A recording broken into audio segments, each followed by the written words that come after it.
ఆదికాండము 14వ అధ్యాయం 8 నుండి. అప్పుడు సొదొమ రాజును, గొమొర్రా రాజును, అద్మా రాజును, సెబోయిము రాజును, సోయరను, బెలరాజును బయలుదేరి సిద్దీము లోయలో వారితో అనగా, ఏలాము రాజైన కదొర్లాయోమెరు, గోయిల రాజైన తిదాలు, షీనారు రాజైనటువంటి అమ్రాపేలు, ఎల్లాజరు రాజైన అరియోకు అను నలుగురితో ఆ 5 రాజులు యుద్ధము చేసిరి. ఆ సిద్దీము లోయలో విస్తారమైన మట్టికీలు గుంటలు ఉండెను. సొదొమ గొమొర్రాల రాజులు పారిపోయి వాటిలో పడిరి. శేషించిన వారు కొండకు పారిపోయిరి. అప్పుడు వారు సొదొమ గొమొర్రాల ఆస్తి యావత్తును వారి భోజన పదార్థములన్నీ పట్టుకొని పోయిరి. ప్రియులారా, మనం ఈ దినాన సిద్దీము లోయలో జరిగినటువంటి యుద్ధాన్ని గురించిన కొన్ని విషయాలు మనం జ్ఞాపకం చేసుకుంటున్నాం. ఈ భాగాన్ని ఓసారి ఆలోచన చేస్తే, అబ్రహాము దేవుని పిలుపుని విని ఆయన పుట్టి పెరిగినటువంటి ప్రదేశాన్ని విడిచిపెట్టి కానాను దేశానికి రావడానికి గురించి మన బైబిల్ గ్రంథంలో చూస్తా ఉన్నాం. కానాను దేశానికి, వాగ్దాన దేశానికి వచ్చాడు. దేవుడు ఏదైతే చెప్పాడో దాన్ని కొంత నెరవేర్చాడు. నేను నిన్ను ఆశీర్వదిస్తాను అన్నాడు. అబ్రహామును దేవుడు ఆశీర్వదించాడు. అయితే సంతానాన్ని గురించిన వాగ్దానం ఇంకా నెరవేరలేదు. కానీ ఆస్తి విషయంలో మాత్రం వారు బాగా అభివృద్ధి పొందారు. 13వ అధ్యాయం, ఆదికాండము 13వ అధ్యాయంలో వారు విస్తారంగా దీవించబడినట్టుగా వ్రాయబడి ఉన్నది. అబ్రహాము తనకు కలిగిన సమస్తమును, తన భార్యను, తనతో కూడున్న లోతును వెంట పెట్టుకుని ఐగుప్తులో నుండి నెగెమునకు వెళ్ళిన అబ్రహాము వెండి, బంగారము, పశువులు కలిగి బహు ధనవంతుడైనట్టుగా బైబిల్లో మనం చూస్తా ఉన్నాం. వారు ఎంతగా అభివృద్ధి పొందారు అంటే, అబ్రహాముతో పాటు లోతు ఉన్నాడు. లోతు పశువుల కాపర్లు ఉన్నారు. 6వ వచనంలో వారు కలిసి నివసించుటకు ఆ ప్రదేశము చాలకపోయెను. ఎందుకనగా వారి ఆస్తి వారు కలిసి నివసించలేనంత విస్తారమై ఉండెను. కాబట్టి దేవుడు నిన్ను ఆశీర్వదిస్తాను అన్నాడు. భౌతిక సంబంధంగా ఆ ఆశీర్వాదాలు వారు పొందుకున్నారు. ఇంకా కొన్ని ఆశీర్వాదాలు పొందుకోవలసిన వారై ఉన్నారు. అయితే వాళ్ళు కలిసి నివసించలేనంత విస్తారంగా వాళ్ళ ఆస్తి పెరిగిపోయింది. ఆ తర్వాత జరిగిన సంఘటన ఏంటంటే, అబ్రహాము పశువుల కాపర్లకు, లోతు పశువుల కాపర్లకు కలహం పుట్టినట్టుగా 7వ వచనములో వ్రాయబడి ఉన్నది. ఇంతకీ కలహం పుట్టడానికి అబ్రహాము పశువుల కాపర్లు కారణమా, లోతు పశువుల కాపర్ల కారణమా? ఇప్పుడు అబ్రహాము ఇంటిలో ఉన్నటువంటి వారిని గురించి ఆలోచన చేస్తే వారిలో చాలా యోగ్యతలు ఉన్నాయి. అబ్రహాం ఇంట పుట్టి అలవరసబడిన వారు ఉన్నారు, తర్ఫీదును పొందిన వారు ఉన్నారు. తర్వాత అబ్రహాం ఇంటిలో ఉన్న ఒక దాసుడు, ప్రార్థనాపరుడు ఎలియాజరు. ఆయన ప్రార్థన చేసి దేవుని చిత్తాన్ని తెలుసుకున్నవాడు. యజమానుని గౌరవించేవారు వారు. యజమానునికి చెడ్డ పేరు రాకూడదు అని చూసేవారు వాళ్ళు. ఇలాంటి వారు బహుశా కలహానికి వారు కారణమై ఉండరు. అయితే లోతు ఇంటిలో ఇటువంటి వాతావరణం కనబడదు, భక్తి వాతావరణం కనబడదు. అందువలన లోతు పశువుల కాపర్లు కారణమై ఉండొచ్చు. అబ్రహాం పెద్దవాడు గనక లోతుని పిలిచి, ఒకవేళ ఏదైనా సమాధాన పడాలి అనుకున్నప్పుడు, నీ పశువుల కాపర్ల వల్లనే సమస్య వచ్చిందంటే లోతు ఒప్పుకోడు అని చెప్పి, నా పశువుల కాపర్ల వలన సమస్య వచ్చిందని చెప్పలేడు. ఎందుకంటే వీళ్ళు కారణం కాదు. వీరు అని చెప్పలేడు, వారు అని చెప్పలేడు, వారు ఒప్పుకోరు. అందువలన అబ్రహాం ఒక సలహా చెప్పాడు. నీవు నేను బంధువులం గనక నీవు నేను సమస్యలో ఉంటావు ఎందుకు, నీకు ఇష్టం వచ్చిన చోటుకి వెళ్ళిపోమని, ఎడంగా ఉందామని అబ్రహాం ఒక సలహా చెప్పడం అనేది మనం చూస్తున్నాం. కాబట్టి సమాధానాన్ని కోరుకునేవాడిగా అబ్రహాం మనకు కనబడతా ఉన్నాడు. సమస్యలకి కాలు దువ్వేవాడు కాడు అబ్రహాం. సమస్యలకి కాలు దువ్వేవాడు కాడు. కొన్నిసార్లు మాట పెంచుకొని సమస్యలు కొని తెచ్చుకునేవారు ఉన్నారు. కొన్నిసార్లు కొంతమంది సమస్య వస్తుంది అనుకున్నప్పుడు దాన్ని మొదట్లోనే తుంచి సరి చేసుకోవడానికి ప్రయత్నం చేసేవారు మరికొంతమంది ఉన్నారు. కాబట్టి అబ్రహాము సమస్యలకు దూరంగా ఉండడానికి ప్రయత్నం చేసేవాడు. కనుకనే లోతుతో వాదన పెట్టుకోలేదు. నువ్వు నాతో ఎందుకు వచ్చావని అడగలేదు, నువ్వు చిన్నవాడవి అని అనలేదు, లేక నీ పశువుల కాపర్లే సమస్యల కారణమని మొకానాల అనేసేయలేదు, నెట్టేసేయలేదు సమస్యని. కానీ దాన్ని ఎలాగ సాల్వ్ చేసుకోవాలో జ్ఞానయుక్తంగా ప్రవర్తించాడు. కనుక కొన్నిసార్లు మనకు కూడా కుటుంబంలో కానీ, సంఘంలో కానీ, సమాజంలో కానీ కొన్నిసార్లు సమస్యలు వస్తూ ఉంటాయి. బైబిల్ చెప్తుంది అభ్యంతరములు రాక తప్పవు, కానీ ఎవని వల్ల వచ్చునో వానికి శ్రమ అని బైబిల్ చెప్తా ఉంది. అందుకని అభ్యంతరములు రాక తప్పవు, కానీ వాటిని మనం ఎలా ఎదుర్కోవాలో ఆ వివేచన, ఆ జ్ఞానం దేవుని యొద్ద నుండి మనం పొందుకోవాలి. కనుక సమస్యలకి ముఖ్య కారణం శరీర సంబంధమైన మనస్సు. మీరు గలతీ పత్రిక చదువుతూ ఉంటే 4వ అధ్యాయంలో గలతీ పత్రికలో అబ్రహాము కుటుంబాన్ని గురించి పౌలు ప్రస్తావించాడు. అక్కడ శారాను గురించి చెప్పాడు, హాగర్ని గురించి చెప్పాడు. అలా చెప్పిన తర్వాత వాగ్దాన కుమారుడైనటువంటి ఇస్సాకును గురించి చెప్పాడు, శరీరమును పుట్టినటువంటి ఇష్మాయేలును గురించి చెప్పాడు. ఇలా చెప్పి ఒక మాట అన్నాడు కదా, ఏమన్నాడు? ఆ కాలమందు శరీరమును బట్టి పుట్టినవాడు వాగ్దానమును బట్టి పుట్టిన వానిని, ఆత్మను బట్టి పుట్టిన వానిని హింసించెను. ఇప్పుడు కూడా అలానే జరుగుతుంది అన్నాడు 4వ అధ్యాయంలో గలతీ పత్రికలో. కాబట్టి ఒకే ఇంటిలో ఉన్నారు. ఆత్మను బట్టి పుట్టిన వానిని, శరీరమును బట్టి పుట్టిన వాడు హింసించాడు. ఒకే సంఘములో ఉంటాం, ఆత్మ సంబంధులను శరీర సంబంధులు బాధ పెడతారు. ఒకే గ్రామంలో ఉంటాం, ఆత్మ సంబంధులను శరీర సంబంధులు బాధ పెడతారు. కాబట్టి ఒకే చోట నివసించారు అబ్రహాము, లోతులు. కానీ శరీర సంబంధమైన మనస్సు కలిగిన వారు లోతు, పశువుల కాపర్లు, వారు సమస్యలు కలుగు చేసిన వారిగా ఉన్నట్టుగా మనం చూస్తాం. శరీరమును బట్టి పుట్టిన వారు ఆత్మను బట్టి పుట్టిన వారిని హింసిస్తారు. శరీర సంబంధమైన మనస్సు మారకపోతే సమస్యలకు అదే కారణమవుతుంది. గలతీ పత్రిక 3వ అధ్యాయంలో పౌలు మాట్లాడుతూ ఆత్మ సంబంధులైన మనుషులతో మాట్లాడినట్టు మీతో మాట్లాడలేకపోతున్నారు. మీరు శరీర సంబంధులైన మనుషులుగానే ఉన్నారు, ఇంకా పసిపిల్లల్లాగానే ఉన్నారు. మీరు ఆ కాలం అందైతే మీకు వయసు చాలలేదనుకొని నేనేదో చిన్న చిన్న విషయాలు చెప్పాను. ఇప్పటికీ మీరు అలానే ఉంటున్నారు. మీలో ఆత్మీయ ఎదుగుదల లేదు. మీలో కలహములు, మత్సరములు దేని నుండి కలుగుతున్నాయి? మీ శరీరంలో ఉన్న ఇచ్చలను బట్టే కదా. మీరు శరీర సంబంధమైన రీతిగా నడుచుకొని చున్నారు కారా అంటూ గలతీ పత్రిక 3వ అధ్యాయంలో అపోస్తలుడైన పౌలు గలతీ సంఘాన్ని గురించి మాట్లాడడం అనేది మనం ఎరుగుదాం. కాబట్టి అబ్రహాం ఇంటిలో ఆత్మీయ వాతావరణం ఉంది, లోతు ఇంట్లో లేదు. దాని వలన లోతు పశువుల కాపర్ల వలన అబ్రహాము పశువుల కాపర్లకు కూడా తలనొప్పి ఉండుంటది. వాళ్ళ మధ్య కలహం ఏర్పడింది. అప్పుడు అబ్రహాము పిలిచి నీకు ఏ ప్రాంతం కావాలో కోరుకోమంటే అప్పుడు లోతు కనులెత్తి తాను సొదొమ గొమొర్రా పట్టణాలను కోరుకున్న విషయాన్ని 13వ అధ్యాయంలో మనం చూస్తాం. 10వ వచనం, లోతు తన కనులెత్తి యోర్దాను ప్రాంతం అంతటిని చూచెను. యెహోవా సొదొమ గొమొర్రాలను పట్టణములను నాశనము చేయక మునుపు సోయేరుకు వచ్చు వరకు అదంతయు యెహోవా తోట వలెను ఐగుప్తు దేశం వలెను నీళ్లు పారు దేశమై ఉండెను. కాబట్టి లోతు ఆ ప్రాంతానికి వెళ్ళిపోయి సొదొమకు దగ్గరలో తన గుడారం వేసుకున్నాడు. కొద్ది కాలం తర్వాత సొదొమ లోనికి వెళ్ళిపోయి తన ఇల్లు వేసుకున్నట్టుగా మనం చూస్తాం. ఇది 13వ అధ్యాయంలో జరిగినటువంటి విషయం. ఇప్పుడు 14వ అధ్యాయం ఇందాక మూలవాక్యంగా చదువుకున్నాం, ఆదికాండం 14వ అధ్యాయం. ఈ 14వ అధ్యాయంలో సొదొమ అనే ఒక రాజ్యం కనబడతా ఉంది, ఒక పట్టణం, అదొక రాజ్యం. దానితో పాటు గొమొర్రా అనే ఒక పట్టణం ఉంది, అది కూడా ఒక రాజ్యం, దానికి ఒక రాజు ఉన్నాడు. దీంతో పాటు అద్మా అనేటువంటి ఒక రాజ్యం ఉంది, దానికి ఒక రాజు ఉన్నాడు. సెబోయిము అనేటువంటి ఒక రాజ్యం ఉంది, దానికి కూడా రాజు ఉన్నాడు.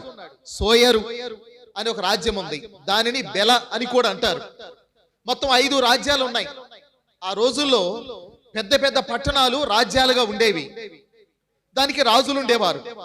ఈ 5 రాజ్యాలు సొదొమ, గొమొర్రా, అద్మా, సెబాయిము, సోయరు, ఈ 5 రాజ్యాలు, వీళ్ళల్లో సోయరు రాజు పేరేంటో బైబిల్లో రాయలేదు, కానీ సొదొమ రాజు పేరు బెర, గొమొర్రా రాజు పేరు బిర్షా, అద్మా రాజు పేరు షినాబు, సెబోయిము రాజు పేరు షెమేబెరు. కానీ సోయరు రాజు పేరేంటో రాయలేదు. కానీ 5 రాజులు కలిసి వారు ఐక్యంగా ఉండేవాళ్ళు. ఇది ఒక ఐక్య కూటమి, ఒక కూటమి. 5 రాజ్యాలు కలిపి ఒక కూటమిగా ఉండేవారు. ఇలాంటి పరిస్థితుల్లో ఎప్పుడు ఎలా జరిగిందో బైబిల్లో రాయబడలేదు, కానీ చాలా దూరం నుండి క్రూరుడైనటువంటి ఒక రాజు, ఆయన ఈ పట్టణాల మీదకి వచ్చాడు. ఆయనను గురించి మనం ఏలాము రాజు అయినటువంటి కదొర్లా యోమెరు అనేటువంటి ఆయన మొదటి వచనములో ఉంది 14వ అధ్యాయం ఆదికాండం.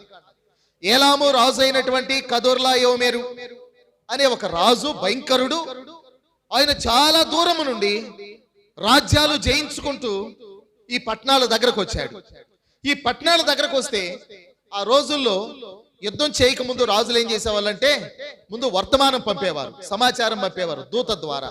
ఇదిగో మేము వచ్చాం, సమాధాన పడతావా, యుద్ధానికి వస్తావా, రెండు తెలుసుకోమని. అప్పుడు వాళ్ళు పట్టణంలో ఉన్న పెద్దలను పిలుచుకొని నిర్ణయం చేసుకునేవాళ్ళు.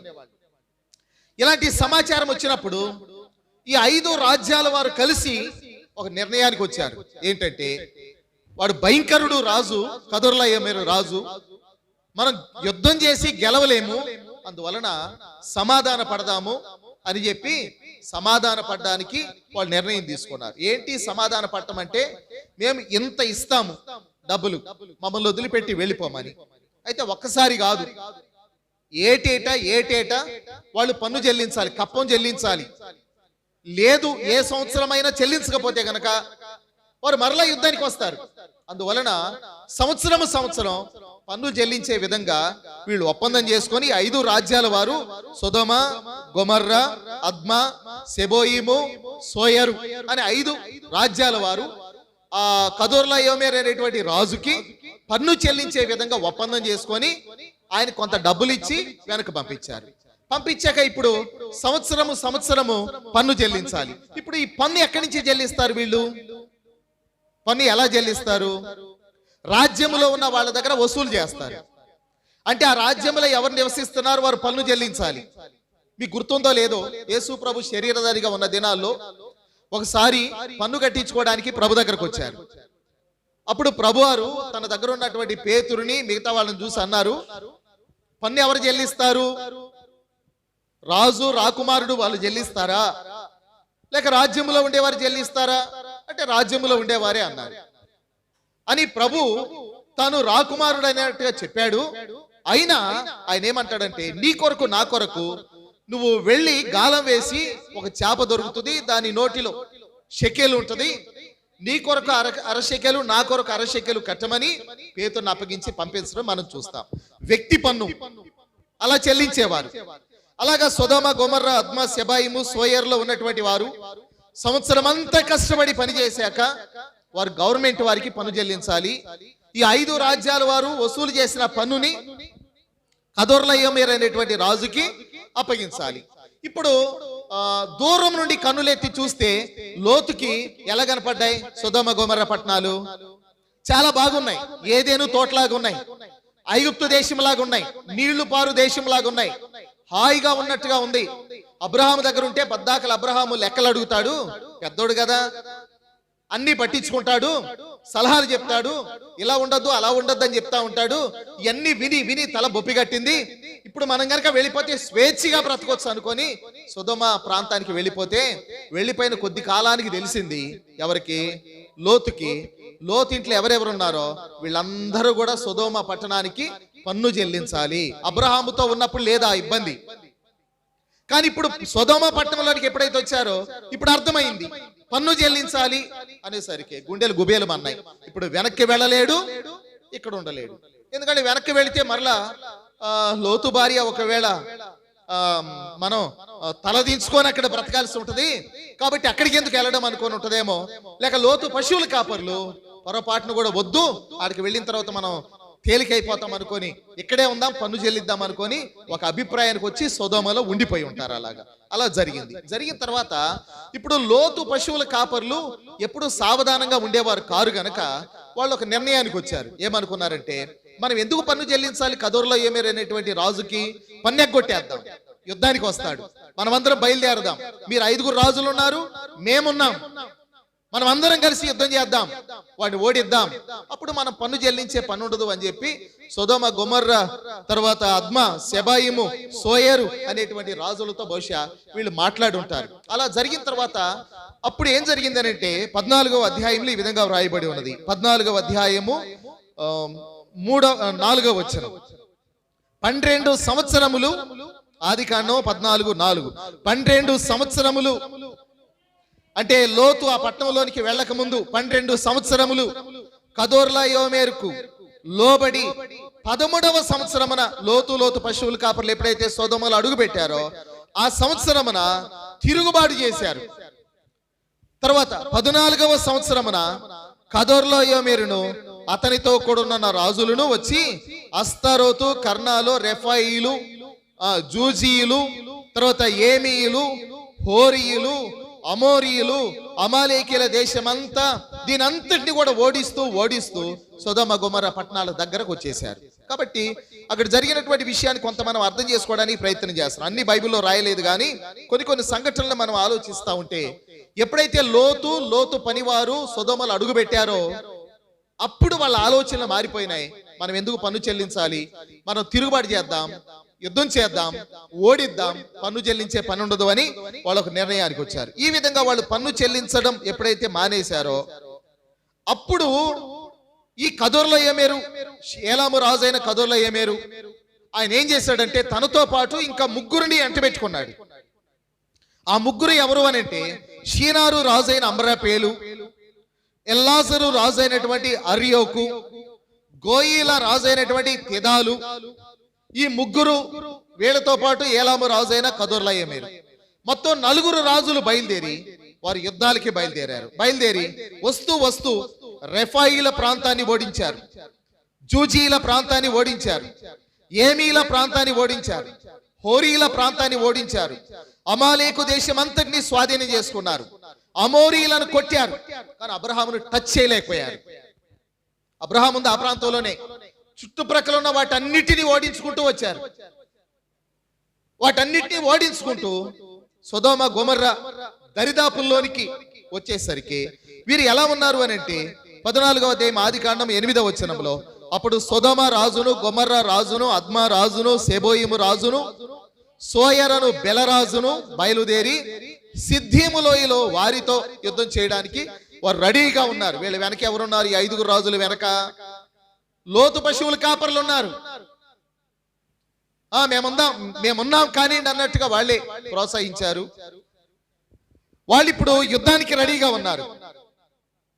కనుక యుద్ధానికి రెడీగా 5 రాజులు, వారి వెనక లోతు పశువుల కాపర్లు, వీరందరూ కూడా యుద్ధానికి రెడీగా ఉన్నప్పుడు అప్పుడు 4 రాజులు వీళ్ళ మీదకి యుద్ధానికి వచ్చి వాళ్ళు యుద్ధం చేసినప్పుడు ఈ 5 రాజులు ప్లస్ లోతు యొక్క పశువుల కాపర్లు, ఆ కదొర్లాయోమెరు అతనితో ఉన్న 3 రాజులు వాళ్ళతో గెలవలేక ఓడిపోయి పారిపోయి వారు అక్కడ ఉన్నటువంటి మట్టి కీలు గుంటలు ఉన్నాయి వాటిలో పడిపోయారు.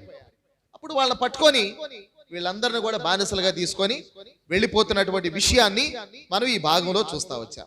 ప్రియులారా, ఈ మాటలు చదువుతూ ఉంటున్నప్పుడు కొరింథీ మొదటి పత్రిక 10వ అధ్యాయంలో అపోస్తలుడైన పౌలు ఇశ్రాయేలీయులను గురించి రాశాడు. కొరింథీ పత్రికలో ఇశ్రాయేలీయులు ఐగుప్తు నుండి విడుదల పొందడం, ఎర్ర సముద్రము గుండా దాటి వెళ్ళడం, మన్నా కురవడం, బండ నుండి నీళ్లు త్రాగడం, ఇవన్నీ దేనికి సాదృశ్యంగా ఉన్నాయో అవన్నీ చెప్తూ ఆ 10వ అధ్యాయం 11వ వచనంలో ఏమన్నాడంటే ఈ సంగతులన్నీ కూడా వారికి దృష్టాంతములుగా సంభవించి యుగాంతమందున్న మనకు బుద్ధి కలుగుటకై వ్రాయబడెను అనే మాటలు ఉన్నాయి. కాబట్టి యుగాంతమందున్న మనకు బుద్ధి కలగడానికి వ్రాయబడ్డాయి. ఏం బుద్ధి కలగడానికి వ్రాయబడ్డాయో ఇప్పుడు ఆదికాండం 14వ అధ్యాయంలో నుండి మనం చూద్దాం. ఇందులో 2 విషయాలు మనం నేర్చుకుందాం. ఒకటి, సిద్దీము లోయలో ఓడిపోయిన వారు ఉన్నారు. వారు ఎవరో దానికి కారణాలు ఏంటో మనం చూద్దాం. రెండవది, అదే సిద్దీము లోయలో గెలిచిన వారు ఉన్నారు. వారు ఎవరో దానికి కారణాలు ఏంటో ఆ 2 విషయాలు మనం చూద్దాం. ఇప్పుడు ఓడిపోయిన వారు ఎవరు అనంటే సొదొమ రాజు, గొమొర్రా రాజు, సెబోయిము రాజు, సోయరు రాజు, అద్మా రాజు. వీళ్ళతో పాటు లోతు పనివారు. వీరు ఓడిపోయారు. ఓడిపోయిన తర్వాత పారిపోయారు. పారిపోయిన తర్వాత పడిపోయారు. ఎక్కడ పడిపోయారు? మట్టి కీలు గుంటల్లో పడిపోయారు, చిక్కారు. బానిసలుగా వీళ్ళని పట్టుకొని వెళ్ళిపోతా ఉన్నారు. కాబట్టి ఓడిపోయారు, పడిపోయారు వాళ్ళు. కాబట్టి ఎవరు వీరు అనంటే 5 రాజులు, వీళ్ళతో పాటు లోతు పశువుల కాపర్లు. ఇప్పుడు పట్టుకెళ్తుంది ఎవరెవరినంటే వీళ్ళకి సంబంధించిన వాళ్ళందరినీ కూడా పట్టుకొని వెళ్ళిపోతూ ఉన్నట్టుగా దేవుని యొక్క వాక్యంలో మనం చూస్తూ ఉంటాం. దీనికి కారణాలు ఏంటో మనం గమనిద్దాం. మొట్టమొదటిగా 14వ అధ్యాయము 4వ వచనాన్ని చూద్దాం. 14:4 12 సంవత్సరములు కదొర్లాయోమెరుకు లోబడి 13వ సంవత్సరమున తిరుగుబాటు చేసిరి.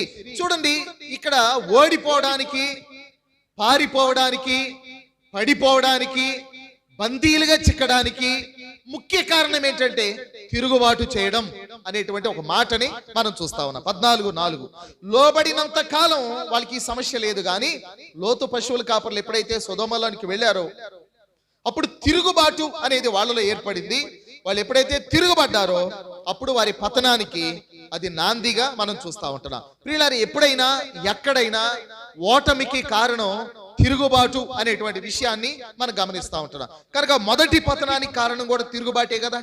లూసిఫర్ అనుకున్నాడు కదా, నేను ఆయన పరిశుద్ధ పర్వతాన్ని ఎక్కుదును, మహోన్నతుని సింహాసనం మీద కూర్చుంటాను నేను అనుకో తిరుగుబాటు చేయడానికి గురించి యెషయా గ్రంథం 14వ అధ్యాయం 12 నుండి 15 వచనాల్లో రాయబడి ఉన్నది. యెషయా గ్రంథం 14వ అధ్యాయం 12 నుండి 15 వచనాల్లో తేజో నక్షత్రమా, వేకు చుక్క అంటూ మాట్లాడుతూ నేను మహోన్నతుని సింహాసనం ఎక్కుదును అనుకుని ఎప్పుడైతే తిరుగుబాటు చేశాడో లూసిఫర్, అక్కడి నుండి పడవేయబడినట్టుగా మనం చూస్తా ఉన్నాం. తిరుగుబాటు, పతనం అనేవి ప్రక్కనే ఉంటాయి.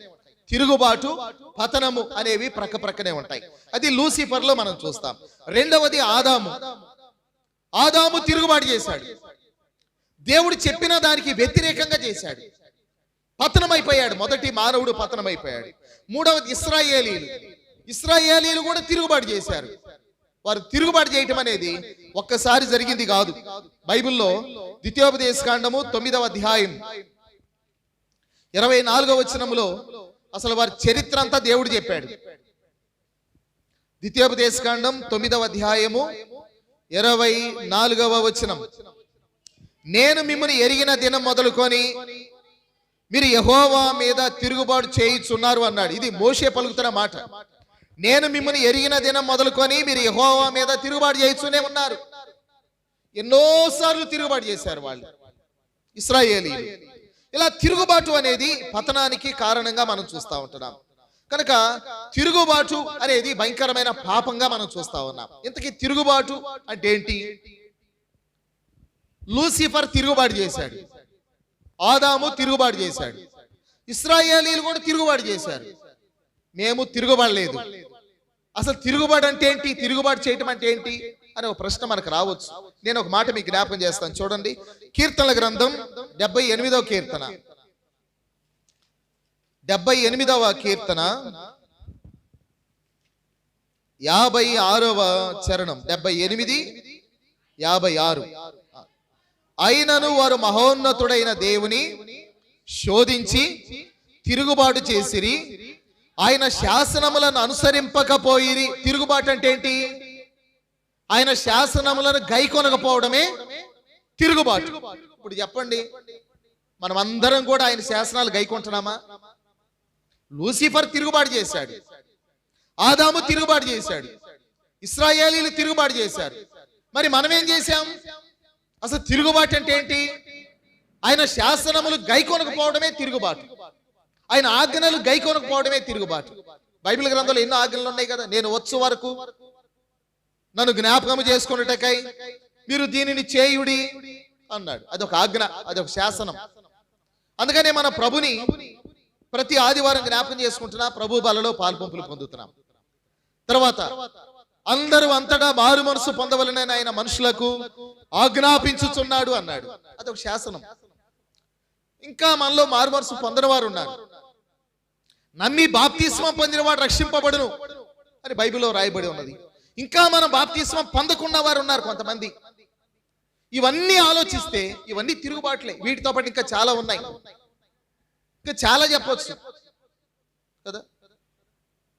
మనం సంఘానికి లోబడి ఉండాలి, వాక్యానికి లోబడి ఉండాలి, ప్రభువుకు లోబడి ఉండాలి, స్త్రీలు తమ భర్తలకు లోబడి ఉండాలి, పిల్లలు వారి తల్లిదండ్రులకు లోబడి ఉండాలి, చిన్నలు పెద్దవారిని గౌరవించాలి, దీన మనసు అనే వస్త్రాన్ని ధరించుకోవాలి. ఇవన్నీ ఏమైపోయినాయి? సమాజాన్ని మనం గమనిస్తూ ఉంటున్నప్పుడు ఇవన్నీ తలకిందులైపోయినాయి. ఇదంతా తిరుగుబాటే. కాబట్టి వాక్యానికి మనం ఎప్పుడైతే భిన్నంగా జీవిస్తామో అది తిరుగుబాటుతో సమానం. కాబట్టి తిరుగుబాటు అంటే ఆయన శాసనములు గైకొనకపోవడమే. బైబిల్ గ్రంథంలో సౌలు అనే వ్యక్తి రాజుని మనం పాత నిబంధనలో చూస్తాం. సమూయేలు ద్వారా దేవుడు వర్తమానం పంపించాడు, నీవు వెళ్ళి అమాలేకీలను సమూల నాశనం చేయమని. కానీ సౌలు వెళ్ళాడు, అమాలేకు రాజు అయినటువంటి అగగుని చంపలేదు, కొంతమంది యవనస్తులను చంపలేదు, కొన్ని ఎడ్లను గొర్రెల్ని క్రొవ్విన వాటిని పట్టుకొచ్చాడు, వాటన్నిటినీ కూడా వెనక దొడ్డిలో కట్టివేశాడు. ఈలోపు సమూయేలు వెళ్ళాడు. సమూయేలు వెళ్ళి సౌలుని ఎప్పుడైతే ఎదుర్కొన్నాడో, సమూయేలు మాట్లాడక మునిపే సౌలు అన్నాడు కదా, నేను యెహోవా ఆజ్ఞను గైకొన్నాను అన్నాడు. అప్పుడు సౌలు అన్నాడు, నీవు యెహోవా ఆజ్ఞను గైకొంటే నాకు వినబడుతున్నటువంటి ఆ ఎడ్ల, ఆ గొర్రెల, ఆ మేకల వాటి శబ్దాలేంటి, వాటి రంకెల శబ్దాలేంటి అనంటే వాటి దేవునికి బలివ్వడానికి తెచ్చాను అన్నాడు. అప్పుడు సమూయేలు ఇలా చెప్పాడు. సమూయేలు మొదటి గ్రంథం 15వ అధ్యాయము 23వ వచనం, 15:23, తిరుగుబాటు చేయుట సోది చెప్పుటయను పాపముతో సమానము అన్నాడు. తిరుగుబాటు చేసావు నీవు అన్నట్టుగా మాట్లాడాడు. ఏంటి తిరుగుబాటు చేయటం? అమాలేకీలను సమూలంగా నాశనం చేయమన్నాను, వారి ఎడ్లను, కోడెల్ని, గొర్రెల్ని, మేకల్ని దేన్ని కనికరించొద్దని చెప్పాను, కానీ నువ్వు కొన్ని మిగిల్చి తెచ్చావు, తిరుగుబాటు చేశావు అన్నట్టుగా సమూయేలు మాట్లాడడం మనం ఎరుగుతుంది. తిరుగుబాటు అంటే దేవుడు మనకి ఇచ్చినటువంటి ఆజ్ఞను గైకొనకపోవడం, ఆయన వాక్యాన్ని ధిక్కరించడం, ఆయన శాసనములను నిరాకరించడమే తిరుగుబాటు చేయడం అనే కారణాన్ని మనం చూస్తాం. ఇంతకీ తిరుగుబాటుకి ముఖ్య కారణం ఏంటి అని అంటే బైబిల్ గ్రంథంలో సామెతలు 17వ అధ్యాయం 11వ వచనం, తిరుగుబాటు చేయవాడు కీడు చేయుటకే కోరును, అట్టి వాని వెంట క్రూరదూత పంపబడును అనే మాటలు మనం. తిరుగుబాటు చేసే వారి వెనక ఒక స్పిరిట్ పనిచేస్తా ఉంది, ఒక ఆత్మ పనిచేస్తా ఉంది. బైబిల్ గ్రంథంలో ఎఫెసీ పత్రిక 2వ అధ్యాయంలో అవిధేయులను ప్రేరేపించు శక్తికి మీరు పూర్వం లోబడి ఉన్నారని ఎఫెసీ పత్రిక 2వ అధ్యాయంలో పౌలు మాట్లాడాడు. అవిధేయులను ప్రేరేపించే ఒక శక్తి ఉంది. తిరుగుబాటు చేసేవాని వెనక ఒక ఆత్మ ఉంది, ఒక దూత ఉన్నాడు, వాడు చెడ్డ దూత. కాబట్టి తిరుగుబాటు చేయడానికి కారణం ఏంటి? వాళ్ళని ప్రేరేపించేటువంటి ఆత్మ దేవుని ఆత్మ కాదు, అది వేరొక ఆత్మ. దానిని బట్టి వారు తిరుగుబాటు చేసేవారిగా ఉన్నారు. అయితే తిరుగుబాటు యొక్క ఫలితం ఎంత చేదుగా ఉంటది అని అంటే యెషయా గ్రంథం 1వ అధ్యాయంలో ఇశ్రాయేలీలను గురించి మాట్లాడుతూ యెషయా భక్తుడు ఇలా చెప్పాడు. యెషయా గ్రంథం 1వ అధ్యాయము 5వ వచనం, నిత్యము తిరుగుబాటు చేయుచు మీరేలా ఇంకా కొట్టబడుదురు, ప్రతివాడు నడినెత్తిని వ్యాధి కలిగి ఉన్నాడు, ప్రతి వాని గుండె బలహీనమయ్యను అని అన్నాడు. నిత్యము తిరుగుబాటు చేయొచ్చు, మీరేలా ఇంకా కొట్టబడుదురు అనే మాటలు మనం గమనిస్తూ ఉంటే, వీళ్ళు తిరుగుబాటు ఎప్పుడైతే చేశారో 5గురు రాజులు, అప్పుడు వాళ్ళు ఓడిపోయారు, పారిపోయారు, పడిపోయారు, చిక్కారు బందీలుగా. కాబట్టి తిరుగుబాటు దానికి కారణం. మీరు తిరుగుబాటు చేసి మీరు ఎంతకాలం కొట్టబడుదురు అనేటువంటి మాటల్ని మనం చూస్తూ ఉంటున్నాం. ప్రియులారా, మనం ఆదికాండం నుండి ప్రకటన గ్రంథం దాకా తిరుగుబాటు అనే మాటను గురించి చాలా విషయాలు మనం ఎరుగుదాం. ఇశ్రాయేలీల అరణ్య యాత్రలో మోషే మీద కోరాహు, దాతాను, అబీరాములు తిరుగుబాటు చేశారు. వారు మాత్రమే కాదు, తిమోతి 2వ పత్రిక 3:8లో అక్కడ పౌలు భక్తుడు అన్నాడు, ఎంబ్రే అనేటువంటి వారు మోషే మీద తిరుగుబాటు చేశారు. వాళ్ళని గురించి కూడా మాట్లాడాడు. అయితే బైబిల్ మనకేం చెప్తా ఉంది అంటే హెబ్రీలకు రాసిన పత్రిక 13వ అధ్యాయము, హెబ్రీలకు రాసిన పత్రిక 13వ అధ్యాయము 17వ వచనంలో హెబ్రీ గ్రంథకర్త ఇలా చెప్పాడు, మీ పైన నాయకులుగా ఉన్నవారు లెక్క ఒప్పజెప్పవలసిన వారి వలె మీ ఆత్మలను కాయిస్తున్నారు.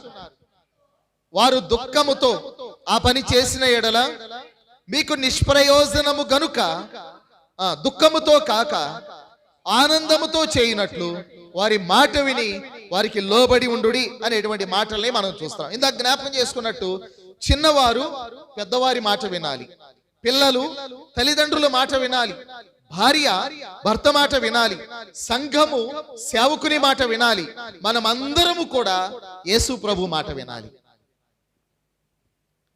లేదు అంటే అది తిరుగుబాటు అని బైబిల్ చెప్తా ఉంది.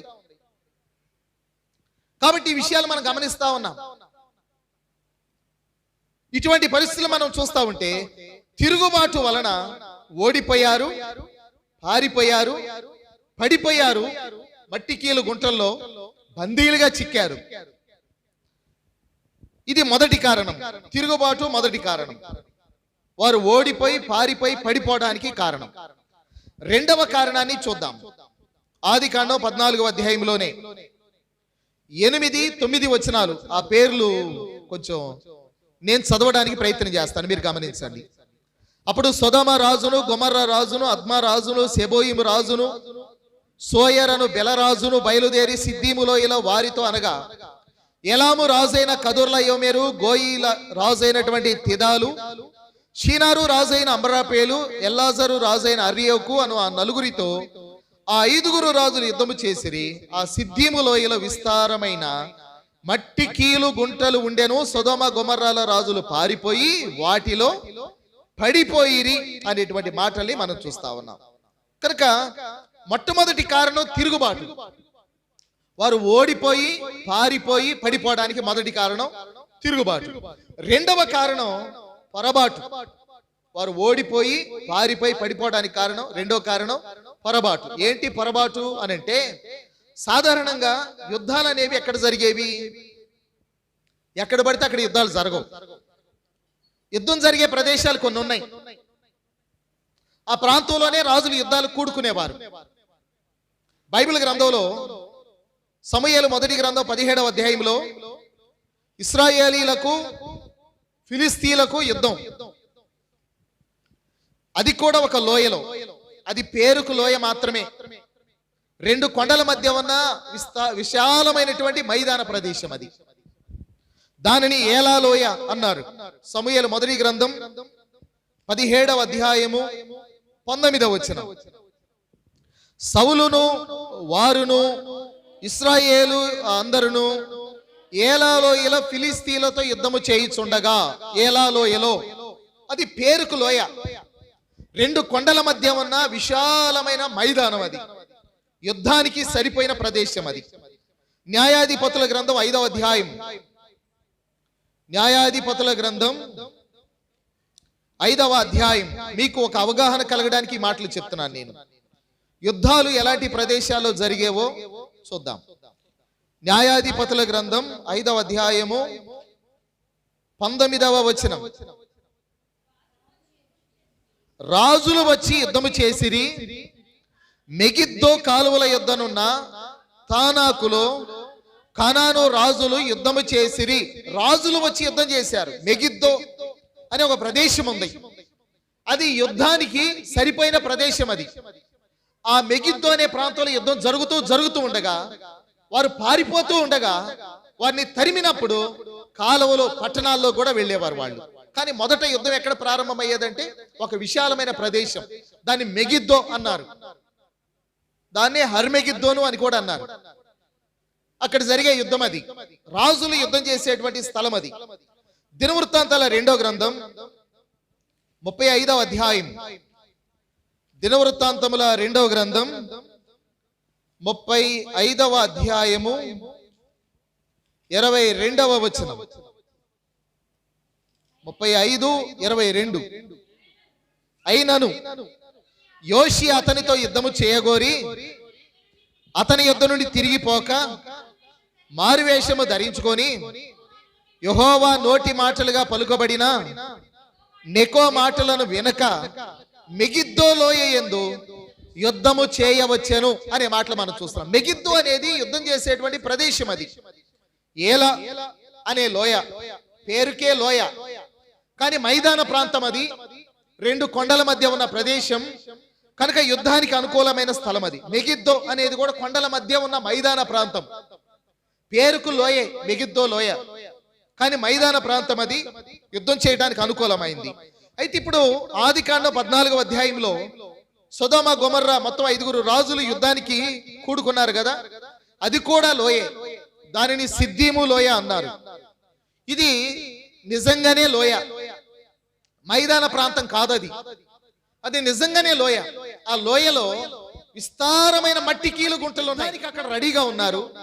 ఈలోపు మిగతా రాజులు బయలుదేరి షీనారు రాజు అయిన అమ్రాపేలు, ఎల్లాజరు రాజు అయిన అరియోకు, ఏలాము రాజు అయిన కదుర్లయోమేరు, గోయిల రాజు అయిన తిదాలు, ఈ నలుగురు బయలుదేరి వారు యుద్ధానికి వచ్చే సమయానికి వారు సిద్దీము లోయలో వారు రెడీగా ఉన్నారు. సొదొమ గొమర్రా మిగతా మొత్తము 5 రాజు యొక్క సైనికులు అంటే పనివారు, వీళ్ళందరూ కూడా రెడీగా ఉన్నారు. అక్కడ జరిగిన విషయం ఏంటంటే వారు ఎరుగక సిద్దీము లోయలో వాళ్ళు యుద్ధానికి కూడుకున్నప్పుడు వారు ఓడిపోయి పారిపోతూ ఉండగా మట్టి కీలు గుంటల్లో చిక్కుకున్నట్టుగా మనం చూస్తూ ఉంటున్నాం. అవి జిగట కలిగిన మట్టి కీలు. ఇప్పుడు కీలు అనే పదార్థం వినంగానే బైబిల్లో కొన్ని సంఘటనలు మనకు గుర్తుకొస్తాయి. ఆదికాండం 6వ అధ్యాయంలో నోవహును ఓడ తయారు చేయమన్నప్పుడు దానికి లోపల వెలుపల కీలు పూయమని చెప్పాడు. తారు వంటి పదార్థం మండే స్వభావం కలిగింది, నీటిని పీల్చనిది. అలాగనే నిర్గమాకాండం 2వ అధ్యాయంలో మోషే తల్లి జమ్ము పెట్టె చేసి ఆ బాలుణ్ణి పెంచలేక ఉంచలేక ఇంట్లో 3 నెలల తర్వాత మోషేని, బాలుడైన మోషేని ఆ పెట్టెలో పెట్టి దానికి కీలు పూసినట్టుగా బైబిల్లో రాయబడి ఉన్నది. చాలా మెత్తగా ఉండే పదార్థం అది. చూడ్డానికి మట్టిలాగా ఉంటది, బంక మట్టిలాగా ఉంటది, మండే స్వభావం కలిగింది, తారులాగుండేది, నీటిని పీలవనిది, అంటే నీరు ఇంకకుండా చేయగలిగినటువంటి స్వభావం కలిగింది. అలాంటి పదార్థం ఉన్నటువంటి ఆ లోయలో వీళ్ళు యుద్ధానికి కూడుకున్నప్పుడు వారు ఏం చేస్తారంటే పారిపోయి ఆ లోయలో మట్టి గుంటల్లో కీలు గుంటల్లో పడిపోయినట్టుగా మనం చూస్తూ ఉంటున్నాం. కనుక వారు కన్నులెత్తి చూసినప్పుడు మైదానంలా కనబడింది, కానీ వారు పారిపోతూ ఉండగా కీలు గుంటల్లో వారు పడిపోయిన వారిగా బైబిల్ గ్రంథంలో చూస్తా ఉన్నాం. కాబట్టి మొదటిది తిరుగుబాటు, రెండవది పొరబాటు. ముందు లోతు కన్నులెత్తి చూసినప్పుడు సొదొమ గొమొర్రా పట్టణాలు బాగా కనపడ్డాయి. తీరా అక్కడికి వెళ్ళిన తర్వాత అర్థమైంది సొదొమ గొమొర్రా పట్టణాలు ఆహ్లాదకరమైనవి అనుకున్నాం, స్వేచ్ఛాయుతమైనవి అనుకున్నాం, కానీ కీలు గుంట లాంటిది అందులో చిక్కుకున్నాం. మనం సంవత్సరం పన్ను చెల్లించాలి అని అక్కడికి వెళ్ళినాక అర్థమైంది. వీళ్ళు మరలా యుద్ధానికి కూడుకున్నప్పుడు కన్నులెత్తి చూస్తే మైదాన ప్రాంతం లాగా ఉంది, కానీ తర్వాత పారిపోతూ ఉండగా అర్థమైంది అవి కీలు గుంటలు, అందులో చిక్కుకున్నాము, దొరికాము శత్రువులకి అనే విషయాన్ని. మనం కూడా చాలాసార్లు ఇటువంటి పొరపాట్లు చేస్తూ ఉంటాం. దూరపు కొండలు నునుపు అన్నట్టు లోతు సొదొమ గొమొర్రా పట్టణాలు చూసినప్పుడు అవి స్వేచ్ఛాయుతమైనవిగా కనబడ్డ అక్కడికి వెళ్ళిన తర్వాత మనం పలానా రాజుకు బందీలం, పన్ను చెల్లించాలనేది అక్కడికి వెళ్ళినాక అర్థమైంది. అలాగని యుద్ధానికి సిద్దీము లోయలో కూడుకున్నప్పుడు ఇదంతా మైదాన ప్రాంతం, యుద్ధం చేయడానికి అనువైంది అనుకున్నారు, కానీ ఓడిపోయి పారిపోతూ ఉండగా ఆ గుంటల్లో పడినప్పుడు అర్థమైంది ఇవి మట్టి కీలు గుంటలు, మనము ఇక్కడ యుద్ధం చేయటం సరైంది కాదు అని దొరికిన తర్వాత అర్థమైంది. అలాగని దూరపు కొండలు నునుపు అని మనం కూడా కన్నులెత్తి చూసినప్పుడు కొన్ని సంగతులు పైకి బాగానే ఉంటాయి, కానీ వెళ్ళిన తర్వాత కానీ ఆ సొదొమ గొమొర్రా రాజులు కప్పం చెల్లించాలి, మీరు కూడా పన్ను కట్టండి అని వసూలు చేసినట్టు వారు వెళ్ళిన తర్వాత కానీ సిద్దీము లోయ యుద్ధం చేయడానికి అనుకూలమైంది అనుకున్నారు, కానీ ఆ తర్వాత పారిపోయి అందులో పడిన తర్వాత కానీ కీలు గుంటలు అనేది అర్థమైనట్టు మనం అడుగు పెట్టాక కానీ కొన్ని పరిస్థితులు మనకి అర్థం కావు. మనం సంగతులు కొన్ని సార్లు పైననే చూసేవారంగా ఉంటాము. ఈ విషయాల్లో మనం జాగ్రత్తగా ఉండాలి. బైబిల్ గ్రంథంలో కొరింథీ 2వ పత్రిక 10వ అధ్యాయంలో అపోస్తలుడైన పౌలు కొరింథీ సంఘానికి కొంచెం చొరకేసినట్టుగా ఇలా చెప్పాడు. ఎందుకంటే వాళ్ళు పౌలును గురించి తేలిగ్గా మాట్లాడారు. ఆయన అపోస్తలుడు కాడు అని, ఆయన ప్రసంగం అంతా అనుకూలమైన లేక కొరగానిది అని, ఇలాంటి కొన్ని మాటలు వాడుతూ వచ్చారు వాళ్ళు. పౌలు తన అపోస్తలత్వాన్ని రుజువు చేసుకోవడానికి ఈ పత్రికలు రాయవలసి వచ్చింది. ఇందులో మాట్లాడుతూ కొరింథీ 2వ పత్రిక 10వ అధ్యాయము 7వ వచనములో ఇలా చెప్పాడు. 10:7 సంగతులను పైనే మీరు చూచుచున్నారు అన్నాడు. మీరు సంగతులు పైనే చూస్తున్నారు, మీరు అందుకే పొరబడతా ఉన్నారు. మీరు సంగతులు పైనే చూస్తున్నారు, అందుకే అది మైదాన ప్రాంతం అనుకున్నారు, తీరా తెలిసింది మట్టి కీలు గుంటలని. మీరు సంగతులు పైనే చూస్తున్నారు, అక్కడ స్వేచ్ఛ ఉంది, అక్కడ బాగుంది అనుకున్నాడు లోతు. వెళ్ళిన తర్వాత అర్థమైంది వేరే వారికి మనం బానిసలం, కప్పం చెల్లించాలి అని. మీరు సంగతులను పైపైనే చూచుచున్నారు అని అన్నారు. ప్రభు అయిన యేసుక్రీస్తు కూడా మత్తయి సువార్త 22వ అధ్యాయంలో ఇలా చెప్పాడు. మత్తయి సువార్త 22వ అధ్యాయం 29వ వచనం. అందుకు యేసు, లేఖనములను గాని దేవుని శక్తిని గాని ఎరుగక మీరు పొరబడుచున్నారు. మీరు పైపైనే చూస్తున్నారు సంగతుల్ని, లోతుగా ఆలోచించట్లేదు, దానిలో ఉన్న శక్తిని చూడట్లేదు, అర్థాన్ని చూడట్లేదు. నేను అప్పుడప్పుడు చెప్తూ ఉంటాను, కొంతమంది వాక్యాన్నే పట్టుకుంటారు, వాక్యంలో ఉన్న సారాంశాన్ని పట్టుకోరు. వారు వాక్యాన్ని ఆలోచిస్తారు, వాక్యంలో ఉన్న సారాంశాన్ని ఆలోచించరు. ఏ సందర్భంలో ఈ మాట రాయబడి ఉన్నది, ఎందుకొరకు రాయబడి ఉన్నది అనేది ఆలోచించరు. కనుక ఆ కాలాన్ని మనం ఆలోచించాలి, అప్పుడున్న పరిస్థితులు ఆలోచించాలి, తర్వాత అందులో ఉన్న భావాన్ని ఆలోచించాలి, ఏ ఉద్దేశంతో ఆ మాట రాయబడి ఉందో మనం ఆలోచించాలి. కాబట్టి మనం వాక్యాన్నే కాదు, వాక్యంలో ఉన్న సారాంశాన్ని మనం చూడాలి.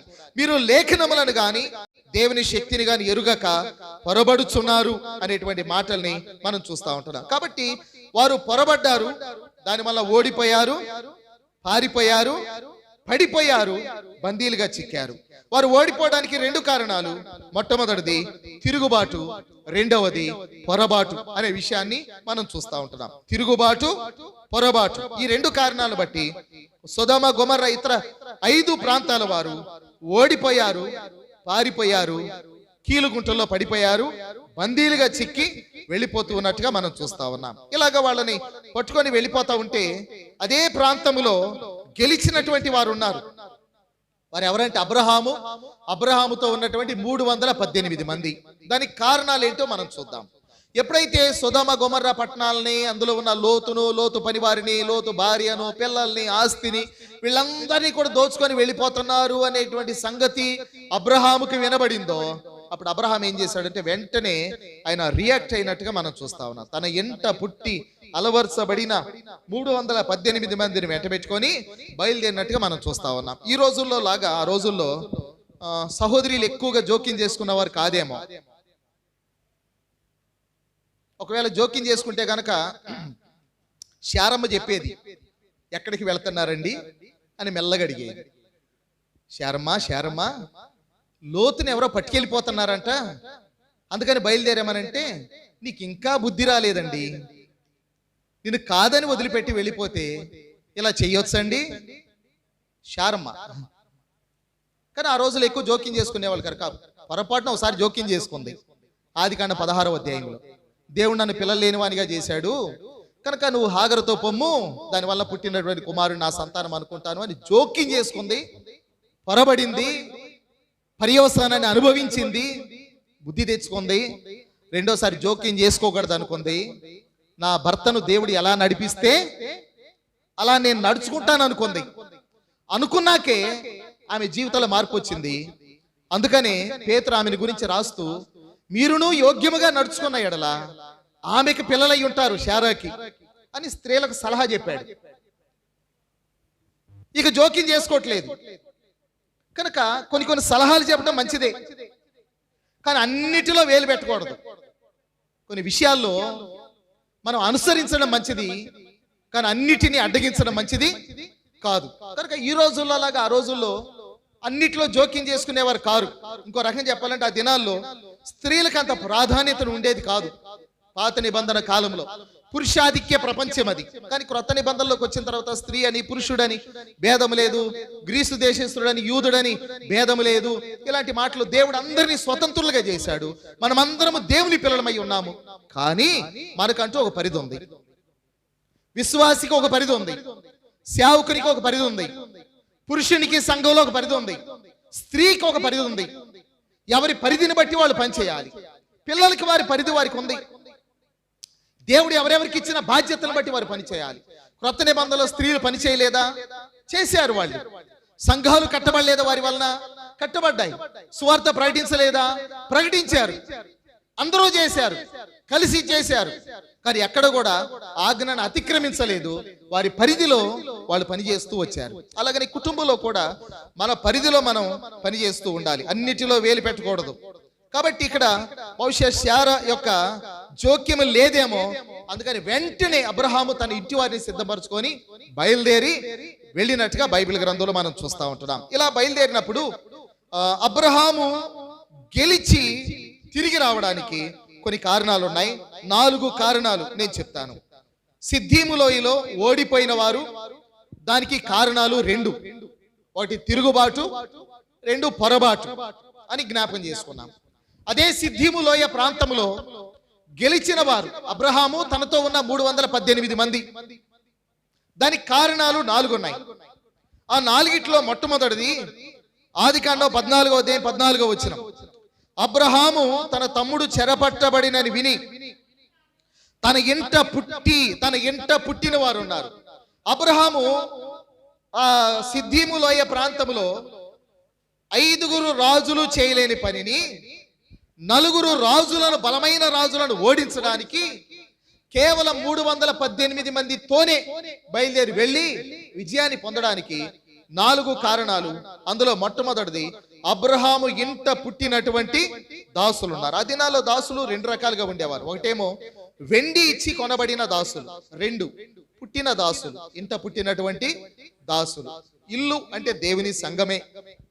దేవుని యొక్క సంఘములో నూతన జన్మ అనుభవాన్ని పొందిన వారు ఎవరున్నారో వారి ద్వారానే విజయం అనేది. ఇంట పుట్టిన వారు ఉన్నారు. ఇంట పుట్టిన వారు అంటే వారు నూతనంగా రక్షింపబడిన వారు, లేక క్రొత్తగా ప్రభుని తెలుసుకున్నవారు, లేకపోతే 2వసారి జన్మించిన వారు, వారు మనసు పొంది బాప్తిస్మం పొందిన వారు, ప్రభుని అంగీకరించిన వారు. ఆ విజయానికి అబ్రహాము వెనుకున్నటువంటి వ్యక్తుల్లో మనం చూస్తా ఉన్నాం. వారు ఇంట పుట్టిన వారు అనేటువంటి మాటని మనం చూస్తున్నాం. కొంతమంది ఎంతో కాలంగా మందిరానికి వస్తూ వెళుతూనే ఉంటారు, కానీ ఇంకా క్రొత్తగా జన్మించిన అనుభవాన్ని పొందిన వారు ఉన్నారు. వారు ఇంట పుట్టిన వారు. మనం కూడా క్రొత్తగా జన్మించిన అనుభవాన్ని పొందినప్పుడే మనం కూడా ఆయన ఇంటిలో ఆయన పిల్లలు మనం చేయబడతాం. ఎందరో తను అంగీకరించారో వారందరికీ తన పిల్లలు అవ్వడానికి ఆయన అధికారం ఇచ్చాను, అధికారం అనుగ్రహించాను, బైబిల్ చెప్తా ఉంది. కాబట్టి అబ్రహాము ఇంట పుట్టిన వారు. 2వది అలవర్చబడిన వారు అనే పదం ఉంది కదా, అదే 14వ అధ్యాయం 14వ వచనంలో వాళ్ళలో ఉన్న 2వ లక్షణం అలవర్చబడిన వారు. అలవర్చబడిన వారు అంటే నిపుణులైన వారు అని అర్థం. నిపుణులైన వారు. వారు వాస్తవంగా అబ్రహాము యొక్క పశువులు మేపేవారు. పశువులు మేపడంలో నిపుణులు. అంటే పశువులు మేపడంలో కూడా నిపుణత కావాలా? లేకపోతే మనం తోలుకెళ్ళామనుకోండి, అవి ఎటో పోతాయి. మళ్ళీ వాటిని వెతుక్కోవడానికి నిపుణులు రావాలి. ఇంటికి వచ్చి చెప్తే కానీ అప్పుడు నిపుణులు బయలుదేరి గేదెలు ఎటు పోతాయో ఆలోచించి అప్పుడు వెళ్ళి వాళ్ళు తోలుకొని వస్తారు. పశువులు మేపడానికి కూడా కావాలి. బైబిల్ గ్రంథంలో ఆదికాండములో యాకోబుతో పాటు యాకోబు ఇంటి వారు ఐగుప్తు దేశానికి వెళ్ళిన తర్వాత ఫరో దగ్గరకు వెళ్ళక మునుపు యోసేపు చెప్పాడు కదా, మేము నీ దాసులమైన మేము పశువుల కాపర్లమనంటే ఫరో ఏమన్నాడు తెలుసా? మా పశువులు కూడా మీరు మేపడానికి సహాయం చేయమని అప్పగించాడు. అందులో కూడా నిపుణత కావాలి. వారు పశువులు మేపడంలో నిపుణులు. అంత మాత్రమే కాదు, అవసరమైతే కత్తి పట్టి యుద్ధం చేయటంలో కూడా నిపుణులు. వారు నిపుణత గలవారు. ఇంట పుట్టి అలవర్చబడిన వారు. అలవర్చబడిన వారు అంటే వారికి గొర్రెలు మేపడం వచ్చా? వచ్చు. ఎలా వచ్చు? బాగా వచ్చు. కత్తి పట్టి యుద్ధం చేయటం వచ్చా? వచ్చు. ఎలా వచ్చు? బాగా వచ్చు. నిపుణులు వారు. ఏ పనిలోనైనా నిపుణత కలిగిన వారు. బైబిల్లో ఉంది కదా, తన పనిలో నిపుణత గలవానిని చూచితివా? వాడు సామాన్యుల ఎదుట కాదు, రాజుల ఎదుటనే వాడు నిలవతగును అనేటువంటి మాటను మనం చూస్తూ ఉంటాం. క్రొత్త నిబంధనలో అపోస్తుల కార్యాల 6వ అధ్యాయంలో సంఘం విస్తరిస్తా ఉంది. ఆహారం పంచే విషయాల్లో చిన్న సమస్య వచ్చింది. అప్పుడు ఆహారం పంచడానికి మీలో 7 నేర్పరచుకోమని సంఘానికి అప్పగించారు. 7 వారు ఏర్పరచుకున్నారు. ఆ 7 వారిలో ఫిలిప్పు ఉన్నాడు, స్టెఫను కూడా ఉన్నారు, ప్రోకోరు, నీకానోరు, పర్మెనాసు, యూదుల మత ప్రవిష్టుడు నికోలాస్ ఉన్నాడు. ఇప్పుడు ఫిలిప్పు, స్టెఫను గురించి ఆలోచిస్తే వారు ఆహారం పంచేవారు. ఆహారం పంచడంలో నిపుణులు కనుకనే వారిని ఏర్పరచుకున్నారు. కొంతమందికి పలహారం పంచడం రాదు. పలహారం పంచడం అంటే 100 మంది ఉంటే 10 మందికి మొత్తం పంచేసి ముగించేస్తారు. ఇంకా చూస్తే బేషన్ ఖాళీగా చూపిస్తారు.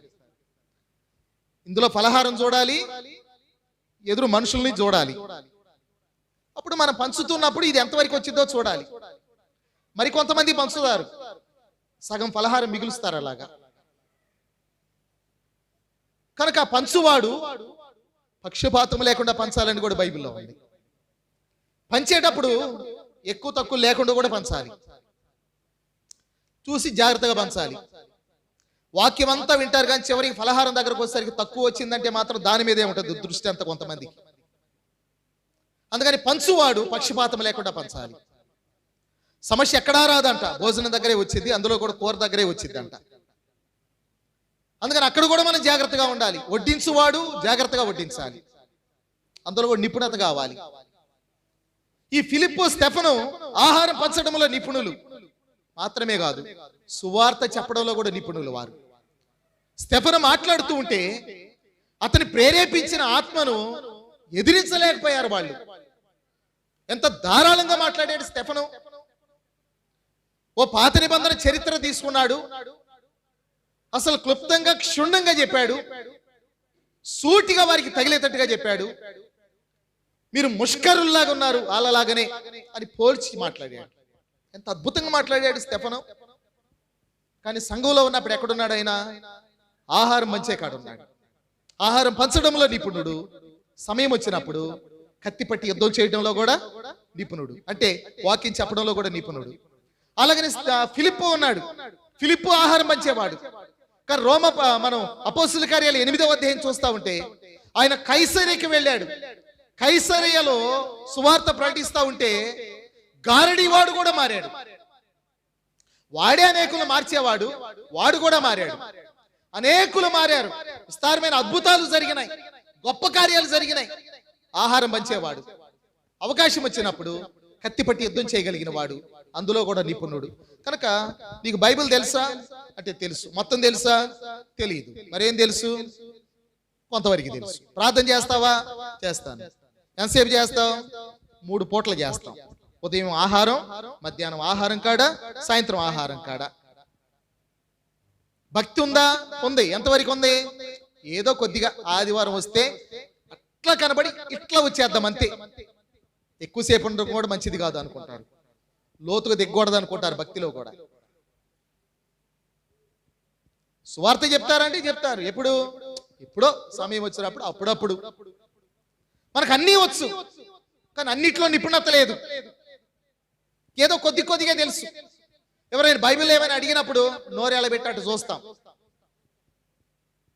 బైబిల్ చదవం, వాక్యాన్ని సరిగా వినం, వాక్యాన్ని రాసుకోము, దాచుకోము. రాసుకునే అలవాటు లేదు, దాచుకునే అలవాటు లేదు మనకి. ఏదో ఆయన చెప్తాడు మనం వింటాం, కళ్ళు మూసుకుంటే అయిపోయిద్ది, వెళ్ళిపోతాం. ఈ భక్తి తప్ప లోతైన భక్తి చాలా మందికి లేదు. కానీ కొంతమంది అన్నిలోంటి రక్షింపబడ్డవారు ధన్యులయ్యారు. వారు వాక్యాన్ని విన్నారు, వాక్యాన్ని తిన్నారు, వారు వాక్యాన్ని ఆరగించుకున్నారు. వాక్యం తెలుసా అంటే తెలుసు. ఎంతవరకు తెలుసు అంటే కొంతవరకే తెలుసు. ప్రార్థన చేస్తారంటే చేస్తాం, ఎంతవరకు అంటే కొంతవరకే చేస్తాం. కానీ వీళ్ళు ఎలాంటి వారంటే నిపుణులు. పశువులు మేపేవారు నిపుణత గలవారు, కత్తి బట్టి యుద్ధం చేసేవారు, అందులో కూడా నిపుణత గలవారు. దావీదు యొక్క నిపుణతను గురించి ఆలోచిస్తామంటే దావీదు పశువులు మేపేవాడు, అందులో కూడా నిపుణత గలవాడు. తోడేలు సింహం వస్తే పారిపోలేదు, ఎదురు తిరిగి వాటిని చంపి మరి తన గొర్రెలను కాపాడుకున్నాడంటే ఎంత నిపుణుడో అది మనకు అర్థమవుతుంది. దాంతోపాటు ఇంకా దావీదుకి ఏమొచ్చు? సితారా వాయించడం వచ్చు, అందులో కూడా నిపుణత ఉన్నది. సితారా వాయిస్తా ఉంటే సవులులో ఉన్న దయ్యం కూడా వదిలిపోయింది, అంత నైపుణ్యంగా వాయించగలిగిన వాడు. ఇంకేమొచ్చు దావీదికి? ఒడిసెల రాయి విసరడం వచ్చు. ఎంత బాగా విసరగలడు! శత్రు దుర్భేద్యమైనటువంటి ఉపకరణాలు ధరించిన దూరమున ఉన్న గొలియాతును చూచి నొసట మీద కొట్టగలిగిన వాడు, నైపుణ్యం కలిగిన వాడు. అలాగనే ఇక్కడ అబ్రహాముతో ఉన్నటువంటి వారు అలవర్చబడిన వారు. అలవర్చబడడం అంటే నిపుణులు అనే విషయాన్ని మన భక్తి జీవితంలోనికి ముందుకు సాగాలి. కాబట్టి వాళ్ళు పశువులు మేపేవారు, ఇప్పుడు అవసరమైనప్పుడు కత్తి బట్టి యుద్ధం చేయగలిగిన వారు, ఇంట పుట్టి అలవర్చబడిన వారు. రెండవది. మూడవది, ఆ 14వ అధ్యాయము 14వ వచనములోనే అబ్రహాము తన తమ్ముడు చెరపట్టబడినని విని తన ఇంట పుట్టి అలవర్చబడిన 310 మండుగురిని వెంట పెట్టుకొని అనే మాటలో వెంట నడిచేవారు ఉన్నారు. అబ్రహాము వెనక ఎవరున్నారు? వెంట నడిచేవారు ఉన్నారు. సమయాన్ని చూడరు, పరిస్థితులను చూడరు, వాతావరణాన్ని చూడరు, మిగతా విషయాలు లక్ష్య పెట్టరు. ఏ సమయంలోనైనా సరే రండి మనం వెళ్ళాలి అని అంటే వెంటనే బయలుదేరేవారు వాళ్ళు. మిలిటరీ ట్రైనింగ్ లాంటిది. బహుశా మిలిటరీకి వెళ్ళిన వాళ్ళు చెప్తా ఉంటారు, తెల్లవారుజామున చీకటితోనే వారికి విజులు వినబడుతుంది. విజులు వినబడినప్పుడు 5 నిమిషాల్లో వాళ్ళు రెడీ అయిపోవాలి. షూస్ అక్కడే ఉంటాయి, డ్రెస్ అక్కడే ఉంటది. విజులు వినబడిన 5 నిమిషాల్లో రెడీ అయిపోవాలి, గ్రౌండ్లోకి వెళ్ళిపోవాలి. లేట్ అయితే గనక పనిష్మెంట్ ఉంటుంది. ఒక ఇసుక మూట నెత్తి మీద పెట్టి గ్రౌండ్ మొత్తం తిరగమంటారు. ఏదైనా చేపియొచ్చు లేట్ అయితే. అందుకని వాళ్ళకి ఆ తర్ఫీదుని ఇస్తారు. ఎందుకు ఇస్తారు ఆ తర్ఫీదు అంటే, సైనికుడు ఎప్పుడు కూడా చురుకుగా ఉండాలి. ఎప్పుడు కేక వినబడినా అప్పుడు యుద్ధానికి పరిగెత్తేవాడిగా ఉండాలి, యుద్ధానికి పరిగెత్తగలిగిన వాడిగా ఉండాలి. అబ్రహాము ఇంటిలో అలాంటి వారు ఉన్నారు. అబ్రహాము వెంట నడవగలిగిన వారు ఉన్నారు. అబ్రహాము ఇంట పుట్టిన వారు, అలవర్చబడిన వారు, వెంట నడవగలిగిన వారు. సమయాన్ని చూడరు, కాలాన్ని చూడరు, టైం ఎంత అయిందని ఆలోచించరు, వర్షం పడిద్దా లేదా ఆలోచించరు, ఇది మంచి సీజనా కాదో చూడరు, వెనక ముందు ఆలోచించరు, తిన్నామా తినలేదా ముఖ్యం కాదు. పిలుపు వినబడిందంటే వెంట పరిగెత్తేటువంటి వారు అబ్రహాము వెనుకున్నారు. వారిని బట్టి విజయం కలిగినట్టుగా మనం చూస్తూ ఉంటున్నాం. కాబట్టి బైబిల్ గ్రంథంలో ఆదికాండం 14వ అధ్యాయంలో వారు యుద్ధానికి వెళ్ళినప్పుడు ఆ సమయం ఎలాంటి సమయము చూడండి. 15వ వచనం రాత్రి వేళ అనే మాట మనం చూస్తున్నాం. అప్పటికే సిద్దీము లోయ, కీలు గుంటలున్న లోయ, ఇంకా ఏమేమి ఉంటాయో మనకు తెలియదు. ఈ రోజుల్లో లాగా రహదారులు ఇవేవి లేవు. భీకర అరణ్యాలు, క్రూర జంతువులు, ఇంక ఏమన్నా ఉండొచ్చు రాత్రి వేళ. కానీ అబ్రహాము చెప్పాడు, వెంట నడిచారు వారు, వెంట నడిచారు. కాబట్టి అటువంటి వారిని మనం చూస్తా ఉన్నాం. కనుక సంఘంలో ఎంతమంది ఉంటే ఏమండి, దేవుని పని కొరకు వెంట నడిచే వారి ద్వారానే పని జరుగుతుంది. సంఘంలో ఎంతమంది అని ఉండొచ్చు కదా. ఇప్పుడు 5,000 మంది సంఘం అని చెప్పుకోవచ్చు, 15,000 అని చెప్పుకోవచ్చు, 1,00,000 అని చెప్పుకోవచ్చు, 1,50,000 చెప్పుకోవచ్చు. ఎంతమంది ఉన్నారని ముఖ్యం కాదు. ఉన్నవారు వెంట నడవగలిగిన వారా లేదా? గిద్యోనుతో ఉన్నటువంటి వారు 300 మంది, 32,000 మంది ఇంచుమించుగా కదా వాళ్ళు బయలుదేరి వచ్చారు. వారిలో దాదాపు చాలా మంది వెళ్ళిపోయారు, 300 మంది మాత్రమే మిగిలారు. దేవుడు వారికి విజయాన్ని ఇచ్చాడు. కాబట్టి సంఖ్య ముఖ్యం కాదు, వారు ఎటువంటి వారు అనేది ముఖ్యం. వెంట నడవగలిగిన వారు. చివరిగా ఒక మాట మీకు జ్ఞాపకం చేస్తాను. 14వ అధ్యాయము 15వ వచనం. రాత్రి వేళ అతడును అతని దాసులను వారికి ఎదురుగా మొనలు తీర్చి అనే మాట మనం చూస్తా ఉంటే క్రమము అది. కాబట్టి వాళ్ళు ఎలా పడితే అలాగా నిలవబడలేదు గందరగోళంగా, వారు మొనలు తీర్చి ఉన్నారు. యేసు ప్రభువారు 5 రొట్టెలు 2 చిన్న చేపలు 5,000 మంది పురుషులు ఇంకా స్త్రీలు పిల్లలు వాళ్ళందరికీ వడ్డించాల్సి వచ్చినప్పుడు వాళ్ళు ఏమన్నాడు తెలుసా? పంక్తులు తీర్చి కూర్చోమని చెప్పాడు. పంక్తులు తీర్చి కూర్చోబెట్టండి, 50 మందిగా 100 మందిగా పంక్తులు తీర్చి కూర్చోబెట్టండి అని అంటే వారిని పంక్తులు తీర్చి కూర్చోబెట్టారు. అప్పుడు వడ్డించారు. వడ్డించాక మిగిలిన ముక్కలు మరలా తిరిగి ఎత్తడానికి వీలు కలిగింది. పంక్తులు తీర్చి కూర్చుండబెట్టినప్పుడు వడ్డించడానికి వీలు కలిగింది, మిగిలిన వాటిని మరలా తిరిగి ఎత్తడానికి వీలు కలిగింది. ఒకవేళ పంక్తులు తీర్చి ఉండకపోతే తొక్కి ఖరాబు చేసేసేవాళ్ళు వాళ్ళందరూ కూడా, 1000 మంది. కనుక పంక్తులు తీర్చి కూర్చుండడం, అలాగనే మొనలు తీర్చి నిలవబడ్డం. సామెతల గ్రంథంలో మిడతలకు రాజు లేడు, కానీ వాటి క్రమం ఉంది. అవి బయలుదేరినప్పుడు క్రమంగా పంక్తులు తీర్చి బయలుదేరుతాయి. వాటిని చూసినప్పుడు యుద్ధానికి బయలుదేరిన సైన్యములాగా పంక్తులు తీర్చి బయలుదేరుతాయి. అప్పుడప్పుడు మనం ఆకాశం వైపు చూస్తూ ఉంటే కొంగలు లైన్ గా వెళ్ళడం చూస్తుంటే ఎంత ముచ్చటేసిద్ది. వాటికి రాజు లేడు, వాటికి విజిలేసి చెప్పేది ఏమీ లేదు. కానీ వాటిలో క్రమాన్ని మనం చూస్తా ఉన్నాం. కాబట్టి దేవుని పిల్లలంగా మనలో కూడా క్రమమైన జీవితం, క్రమమైన భక్తి, క్రమమైన ప్రార్థన, క్రమశిక్షణతో కూడినటువంటి జీవితం కలిగి ఉన్నప్పుడే మనం విజయాన్ని పొందగలమనేటువంటి విషయాన్ని నేను జ్ఞాపకం చేస్తూ ముగిస్తూ ఉంటున్నాను. సిద్దీము లోయలో ఓడిపోయిన వారు, దానికి కారణాలు 2. సిద్దీము లోయలో గెలిచిన వారు, దానికి కారణాలు 4. ఆ 4 మొదటిది ఇంట పుట్టిన వారు, 2 నిపుణులైన వారు, అలవర్చబడిన వారు, 3 వెంట నడవగలిగిన వారు, పిలుపు విని పరిస్థితులు చూడగలిగిన వారు కారు, ఆలోచించేవారు కారు, వెనుకంజ వేసేవారు కారు, వెంట నడవగలిగిన వారు, 4వది క్రమము కలిగిన వారు. మనలు తీర్చి వారు నిలవబడ్డారు. క్రమము కలిగిన వారు. ఇలాంటి వారి ద్వారా సిద్దీము లోయలో విజయము కలిగినట్టుగా బైబిల్ గ్రంథంలో మనం చూస్తూ ఉంటున్నాం. 5 రాజులు చేయలేని పని 318 మందితో వృద్ధుడైనటువంటి అబ్రహాము చేయగలిగాడు. ఈ క్రమము, ఈ నైపుణ్యత, ఈ వెంట నడవడం, ఈ ఇంట పుట్టడం, వీటి వలన 318 మందిని వెంట పెట్టుకొని అబ్రహాము గెలవడానికి ఇవి కారణాలుగా మనం చూస్తా ఉన్నాం. తలలు వంచని ప్రార్థన చేద్దాం.